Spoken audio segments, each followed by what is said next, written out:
24 نومبر کے احتجاج کو روکنے کی تیاریاں۔ حکومت نے 23 نومبر سے وفاقی دارالحکومت خیبر پختونخوا اور پنجاب میں انٹرنیٹ اور موبائل فون سروس بند کرنے کا فیصلہ کر لیا۔ انٹرنیٹ اور موبائل فون سروس اسلام آباد، کے پی اور پنجاب کے مختلف اضلاع میں معطل کی جا سکتی ہے۔ پی ٹی آئی کی جانب سے 22 نومبر سے موبائل انٹرنیٹ سروس پر فائر وال ایکٹیو کر دی جائے گی۔ فائر وال ایکٹیو ہونے سے انٹرنیٹ سروس سلو، جبکہ سوشل میڈیا ایپس پر ویڈیوز، آڈیوز ڈاؤن لوڈ نہیں ہو سکیں گی۔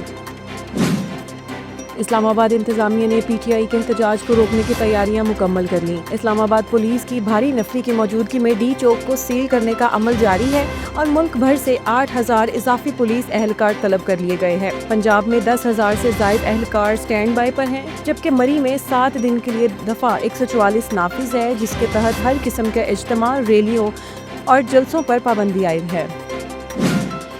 تحریک انصاف نے 24 نومبر کے احتجاج کے لیے خصوصی اسکواڈ تیار کر لیا۔ وزیر اعلیٰ کے پی نے پی ٹی آئی پشاور کے اجلاس میں اسکواڈ کو جہادی قرار دیا تھا۔ اسکواڈ میں P T I youth wing کے 9,000 کارکنان شامل ہوں گے۔ وزیر صوبائی مینا خان معاون خصوصی سہیل آفریدی اسکواڈ کی قیادت کریں گے۔ خصوصی اسکواڈ مرکزی قافلے کے آگے ہوگا۔ اسکواڈ کو شیلنگ سے بچاؤ کا سامان دے دیا گیا ہے۔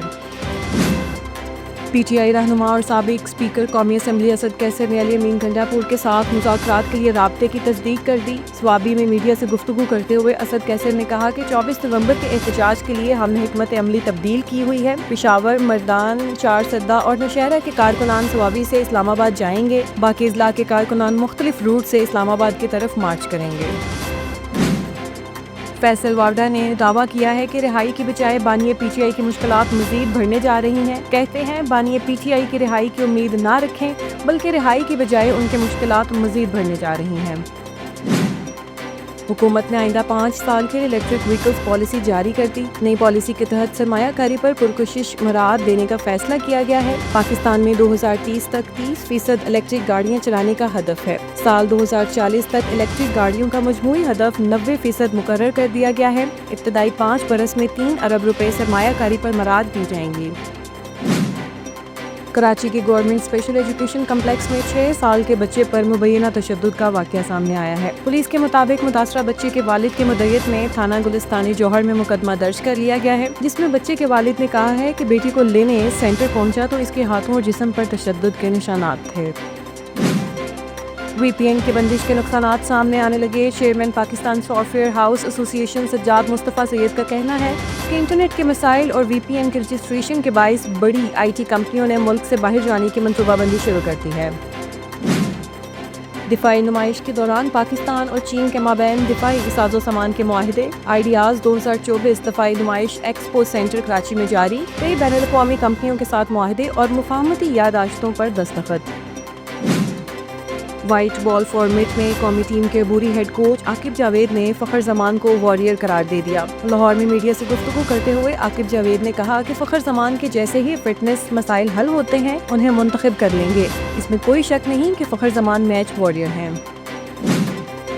بھارتی ارب پتی تاجر گوتم اڈانی اور ان کے بھتیجے پر رشوت اور دھوکہ دہی کے کیس میں فرد جرم عائد کر دی گئی۔ بھارتی میڈیا کے مطابق معروف کاروباری شخصیت گوتم اڈانی پر رشوت دینے اور دھوکہ دہی کے کیس میں امریکہ کی عدالت میں فرد جرم عائد کی گئی ہے۔ کیا اے آر رحمان کی طلاق کا تعلق ان کے گٹارسٹ سے ہے؟ سابقہ اہلیہ کی وکیل نے حقیقت بتا دی۔ وندن شاہ کے مطابق اے آر رحمان اور سائرہ بانو کی طلاق کا موہنی ڈے کے طلاق سے دور دور تک کوئی تعلق نہیں۔ سائرہ اور اے آر رحمان نے یہ فیصلہ خود ذاتی وجوہات کے بنا پر کیا ہے۔ نومنتخب امریکی صدر ڈونلڈ ٹرمپ اپنے عہدے کا حلف اٹھاتے وقت عدالتی طور پر تصدیق شدہ جنسی بدسلوکی کے مرتکب پہلے امریکی صدر ہوں گے۔ امریکی میڈیا کے مطابق ڈونلڈ ٹرمپ پر جنسی بدسلوکی کے الزامات ہیں، جس کے پیش نظر ٹرمپ عدالتی طور پر تصدیق شدہ جنسی بدسلوکی کے مرتکب پہلے امریکی صدر ہوں گے۔ اور اداکارہ و ماڈل علیزہ شاہ پھر تنازعات کی زد میں آ گئیں۔ بولڈ تصاویر اور ویڈیوز وائرل، سوشل میڈیا صارفین کی جانب سے کڑی تنقید۔